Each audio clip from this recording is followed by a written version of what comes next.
Hello, fiber friends. Good afternoon. It is after lunch on Friday, and I'm coming to you from my craft studio. Wanted to come on and talk about what I've been working on. This is sort of a video diary for me, so I can keep track of my projects and kind of gives me a focal point to mention and put at the top of mind all of the different things that I'm working on right now. I haven't been coming on to chat because for the last couple weeks because I was away and busy, but I'm back now and I have a lot to share. So first I'll start with what I'm wearing. This is the Andrea Mowry tessellated tank, and I've talked about it before. I wear it all the time. It is a mosaic. Well, it is written as a mosaic piece, so slip stitches across to create the color work, but I find that stranded color work creates a better fabric for me, for just my style, the way I knit. The mosaics sort of has a rippling effect, so I just modified the pattern and did the entire thing in stranded color work, and it turned out really well.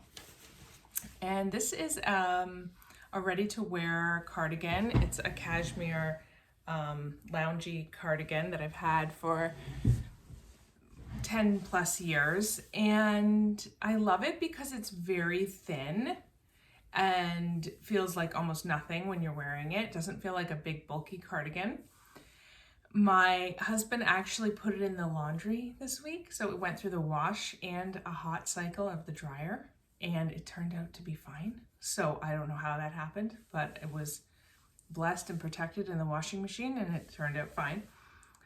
This combination of the tessellated vest, I wear it as a tank, with this light cardigan was the inspiration or the impetus for me to choose the Traveler Shell as my next cardigan, because it's the same idea of a drapey light pullover that you can layer. And I think living in New England, layers are everything, and layers with wool are everything. And bonus if you can get 2 layers of wool, but if you can't, 1 layer of wool will satisfy me and all those other wool lovers out there. So I'm going to share now my Traveler Shell and where I am. This is just the front. Let's see, this is the front sleeve. So there we are. It goes all the way around, and the body you can't, let's see. Can wrap that around because it's on a barber cord. No, I can't. But the back goes around the back. So I've done all of that good work on the body. I can hold it upside down so you can see all of those amazing stitches. Just so many stitches. So many stitches. This is knit with 2 lace weight yarns, and when you hold them together, it just feels like lace weight. So it's lace weight plus lace weight equals lace weight. I don't know if that's really true or not, but that's what it feels like. That's the experience of knitting with it, because they're so feather thin. So I could not call this a sport weight. Maybe Andrea Mowry does, I don't know. It doesn't feel like a sport weight to me. It just feels like a heavy lace.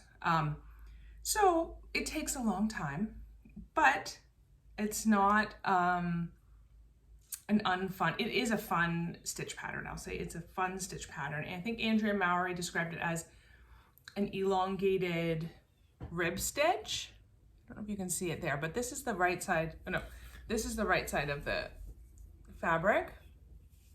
Can you see that? Not too well. It didn't focus too nicely, maybe further back, but you can kind of see it is this horizontal ribbing effect, which is just gorgeous, absolutely brilliant, really absolutely gorgeous. So I've done quite a bit in the last couple weeks. So I did put, after my last video and I was saying how slow it was going, I did put a stitch marker so I could track and report back how much I've gotten done. So I would say, here's my stitch marker. I would say 5 inches on the body. In addition, I'm just about to bind off the short row shaping on the shoulders. So no, bind off, no. I think I put these on hold to finish the left front placard, and then I'll pick up the back. So I still have a ways to go, which is good because then I have no guilty feelings about joining the March to May knit along, which is Andrew Mowry's sweater or shawl knit along, which starts today, March 1st. Of course, you couldn't join if you only had to bind off, but you can, according to the designer, you can join the knit along, if your work is in progress. So this is in progress. So joining that knit along, and then I am going to double dip that entry into the Spin It to Knit It knit along, which is happening at the same time. So I'm gonna get into that and how it is that I'm able to join that knit along as well. But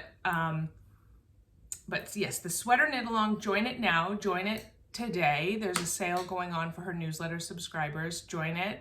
You can knit a scarf or a shawl. No, excuse me, a shawl or a sweater. So you can knit a shawl or a sweater. And yeah, if you want to. So that's from March to May.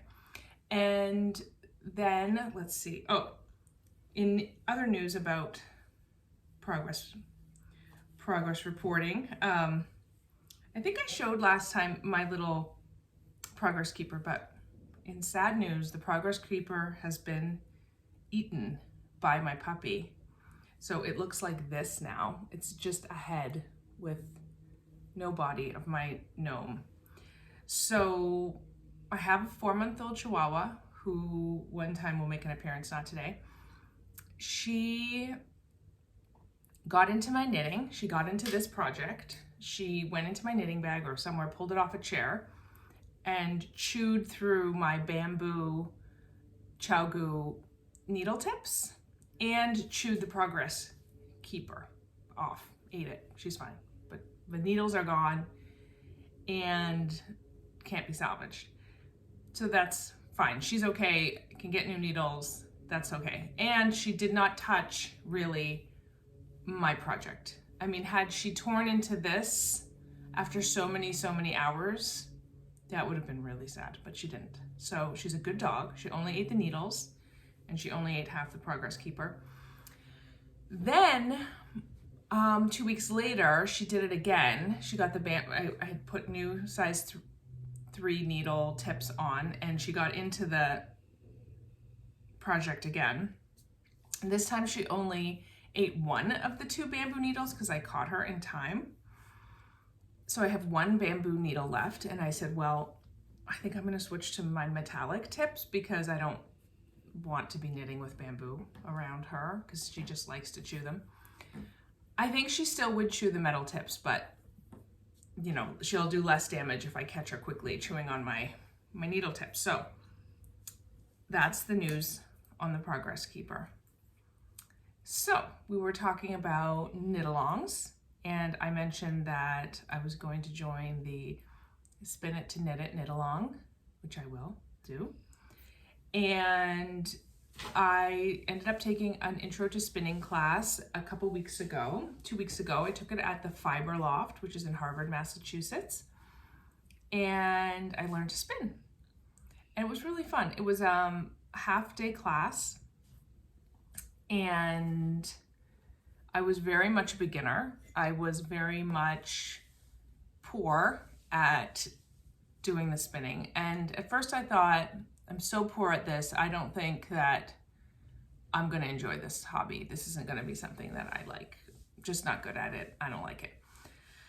But I had a week off where I was up without much to do and out on a mountain, and I said, this would be a really good week to spin, but I have to get my hands on a spinning wheel in order to be able to spin.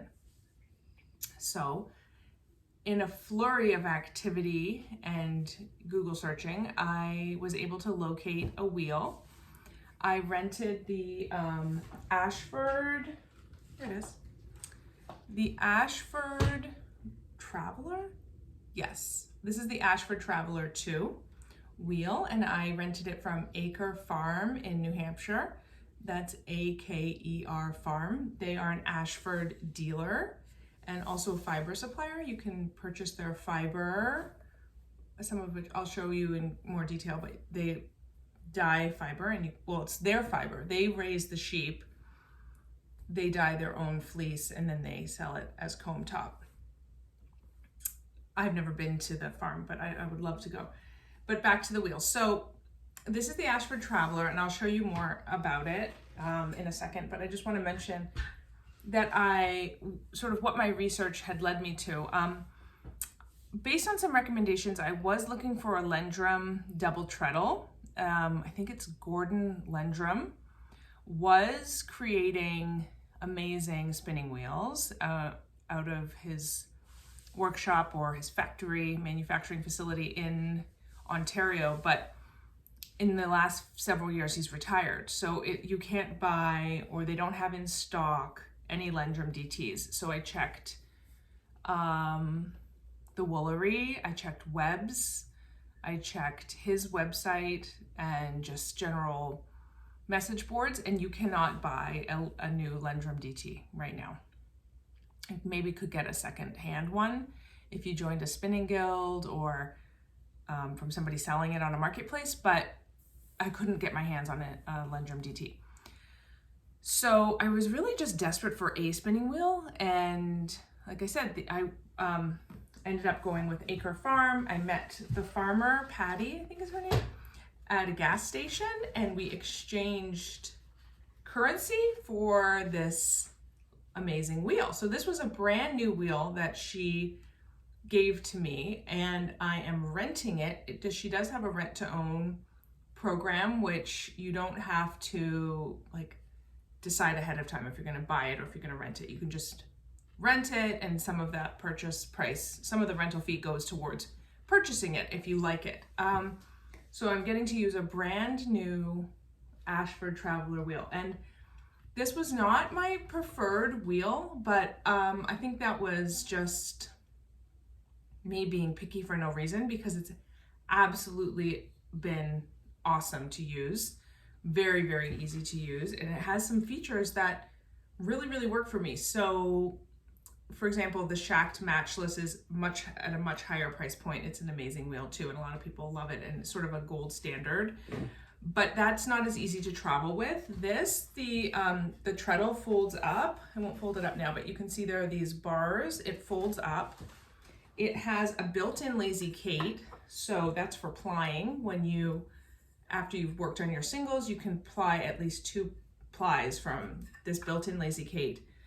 Then to store it, this piece, I think that's called the mother of all, but don't quote me, will sit right here, and that it folds up into this amazing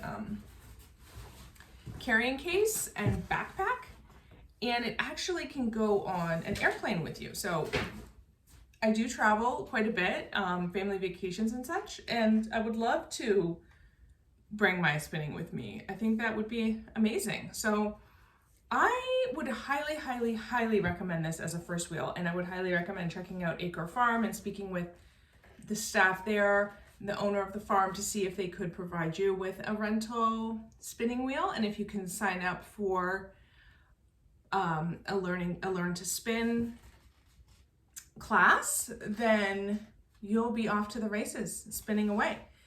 And like I said, at first I didn't really like it. I just wasn't good at it, like really, really bad at it. And I think I relearned some things about being bad at something, and that is, you have to give yourself permission to be really, really, really bad at something. Sometimes we learn new things and we sort of mesh well with them, and they come somewhat intuitively to us. Maybe for me, sometimes when I play a new sport, sometimes that comes more easily to me, sometimes it doesn't. But spinning didn't come intuitively to me at all. But, you know, I just gave myself permission to be really, really poor at it. And at the moment, there is going on in the web a 15-minute a day, 100-day spindle challenge. It's about to come to a close, but I sort of used the principle of that. And I said, oh, let me just give myself 15 minutes a day and see how I do. Right now, I'm really, really terrible at it. But what if for the next few days while I'm on vacation, I give myself like 15 minutes and I make myself sit down and do 15 minutes. And by day 3 or 4, I was like hooked. Like I loved it. I absolutely love the rhythmic nature of it. And so, okay, I'm still terrible at it. Let's say that. I'm still absolutely terrible. And I'll explain what I mean by that, but like really bad. But I can see a path to where I could be proficient at it, thanks to all of the different resources that are available. And so, like I said, I took an intro to spinning class at the Fiber Loft in Harvard, Mass. Also on Craftsy. So through a local library in Vermont, where I have a membership, they have a opportunity to use Craftsy through this library website. So you can also check your library to see if they have that. But the point is, on Craftsy, there are at least 3 really excellent spinning classes that you can take. I've sort of started 3 of the classes. The first one I took was Jillian Moreno's class. I think that was on plying. It was a class on plying. And that was great. I took that before I had even taken Intro to Spinning. I just really wanted to just be exposed to spinning and to hear from her since she's such a leader in the field. So I thought, let me just hear from her a little bit about it before I go to my first class. So I highly recommend her class on Craftsy. Then I took JC Boggs' class. I'm halfway through that, I should say. And her class is called Worsted to Woolen. And it's about drafting primarily. And it seems to me to be an intro to spinning class as well. So for a beginner, I recommend that. And then what I really liked after I kind of got the bug and felt a teensy bit of hope that I could become proficient, I took a class by Felicia Lowe. And her class is called Spinning with Hand-Dyed Fibers. And that is sort of the mecca for me, is how I can create yarns that will play beautifully with some, in particular, shawl patterns that I'm interested in. Or in a sweater like this, where there is a color changing phenomenon throughout the pattern. So it's that's really the goal, is how can I create this color changing yarn? Maybe I would want to create monochromatic yarns too, but for the time being, I'm very interested in the variegated, or that's not the right term, but you get my drift, color changing yarns. AKA like the spin cycle style, where they have the long color changes throughout. So that might look like a fractal spin when I'm finished. And Felicia Lowe explains what a fractal spin is. She has like a bonus section at the end of what a fractal spin is, which is a very popular method of dividing color. So, you know, one of the things that I learned at the Intro to Spinning class is some terminology, and that was helpful because you sort of hear a lot of words about spinning and they don't all make sense. So one thing that I thought was interesting is this idea that we're always going to be, as a beginner, doing using a comb top, where all the fibers are sort of together, all in parallel, all in one direction. All of the staples, if you will, are all brushed and carded into one direction. So this is some comb top that I purchased from Acre Fiber Farm. This is gorgeous. How would I describe this color? Like a mauve, depending on where you are in the country. And then this is, well, obviously I would call this a variegated blue. There is some mauve in here as well. So the idea was if I wanted to combine them, that I could. I don't know that I would because I'm not anywhere near that yet. And I'll explain why. I'm not anywhere near planning for these beautiful comb top preparations because, oh, and I'll just say this is Corriedale fiber. So at Acre Farm, they grow Corriedale sheep, and this is Corriedale fiber, 100%. But I'm nowhere near using these lovely, lovely preparations other than cuddling with them because my yarn is really bad. So let me see if I can show you what I started with. Okay, so this fell on the floor, but so this yarn, just spin it into a little bit more of a skein-like thing. So this rope-like creation was my very, very first what do you say? Skein. It's my first skein, but I mean, yikes, really bad.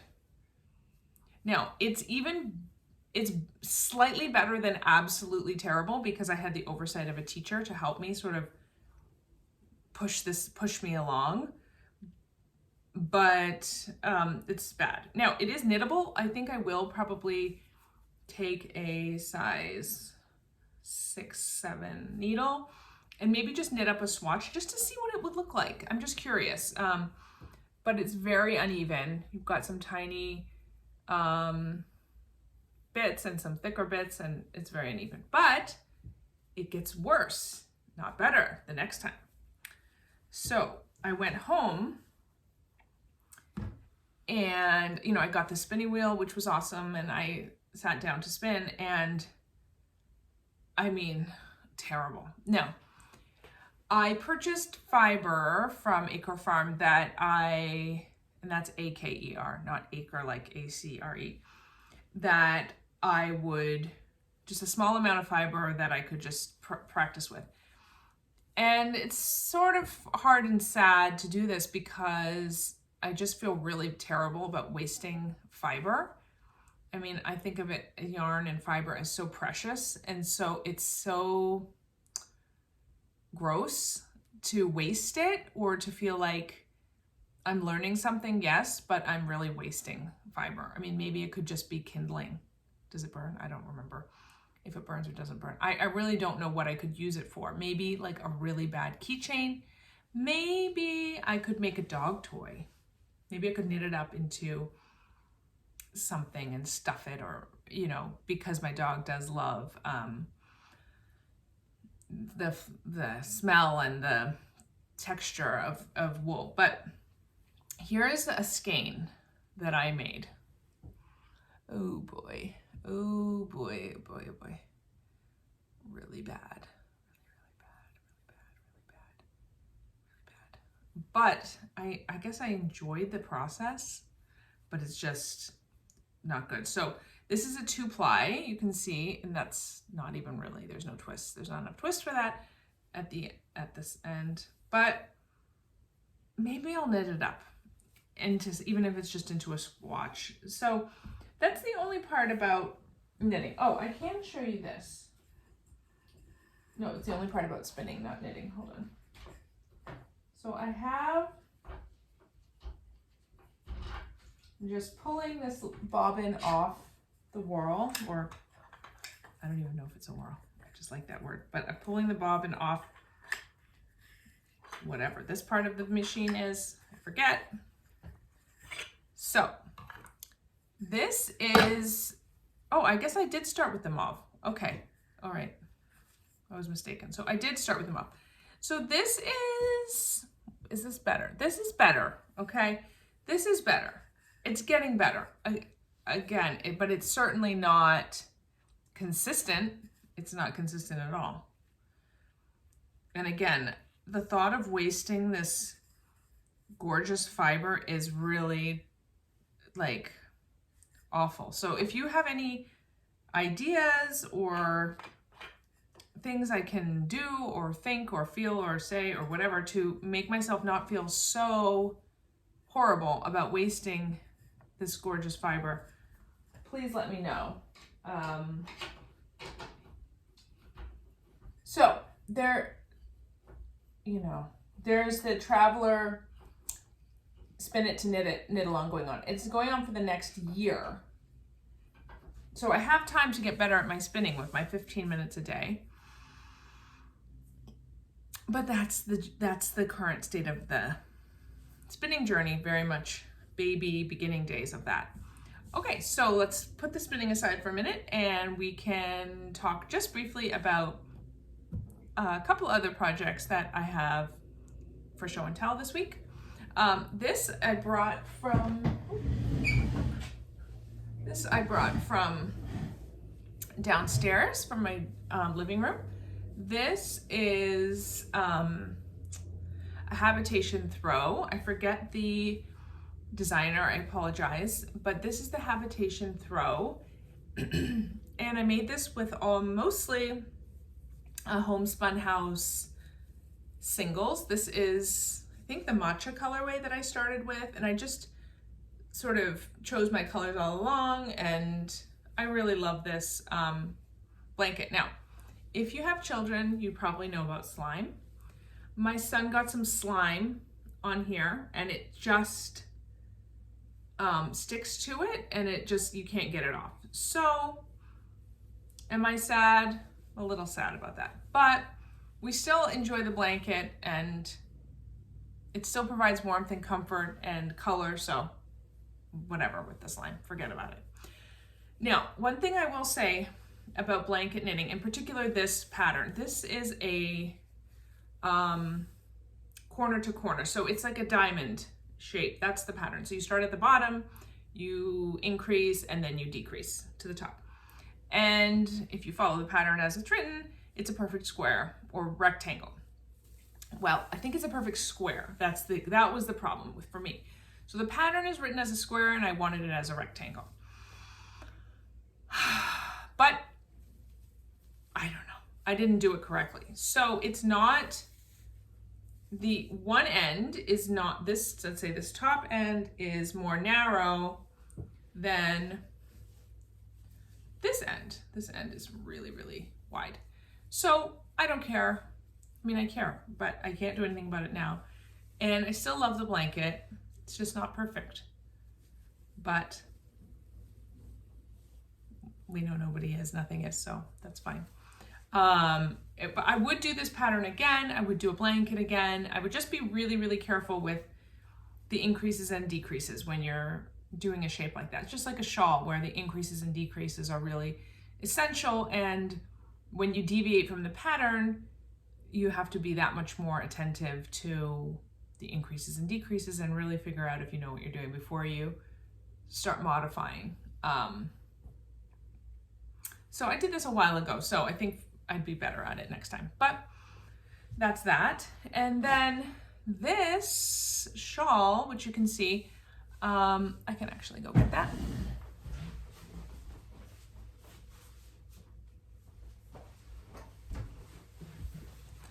I don't think I've talked about this shawl on here before, but this is a really good color example. So this is the Tiger Tee, that's Tyggerty shawl by Michelle Berg, I believe.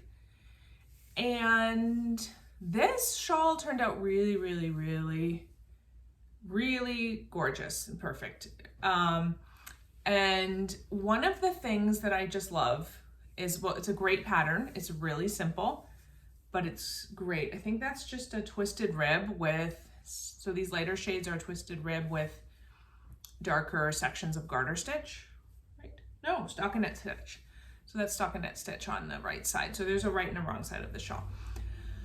But one thing I just love about this project, and something that I really like that Magpie Fibers does and that I would really recommend to people, is what I did was I purchased a colorway so it's the same colors, but it was 2 dye preparations. So one is a variegated, the darker one is a variegated purple, and the lighter is a speckled. So it's the same color, but this is variegated and this is speckled. And they often sell both. So if you go to Magpie Fibers website, you'll also sometimes see the colorways that you like have a variegated and a speckled version, especially if you join their fiber society. And I just highly recommend doing that for a 2-color shawl, or perhaps even a sweater. You could do the whole sweater in one and just do, the collar and the cuffs and with the speckled. It just really highly recommend doing that. So that's all I have today. And I guess if you have any comments, questions, tips on using poorly spun fiber, please let me know in the comments. And hopefully, if all goes well, I'll see you back here next week. Thank you.